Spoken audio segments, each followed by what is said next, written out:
కోల్కతా శివారులో ఓ న్యాయ విద్యార్థినిపై సామూహిక అత్యాచార ఘటన ఆలస్యంగా వెలుగులోకి వచ్చింది.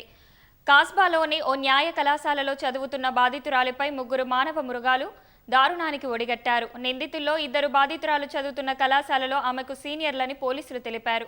మరొకరు కళాశాలకు చెందిన పూర్వ విద్యార్థి అని వెల్లడించారు. ఈ నెల 25న సాయంత్రం నిందితులు కళాశాల ప్రాంగణంలో బాధితురాలిపై సామూహిక అత్యాచారానికి పాల్పడ్డారని పోలీసులు తెలిపారు. బాధితురాలి ఫిర్యాదు మేరకు ముగ్గురు నిందితులను నిన్న రాత్రి అరెస్టు చేశామని వెల్లడించిన పోలీసులు కేసు దర్యాప్తు ప్రస్తుతం ప్రాథమిక దశలో ఉందని చెప్పారు. అత్యాచార ఘటనపై బీజేపీ మమతా సర్కారుపై విమర్శలు గుప్పించింది.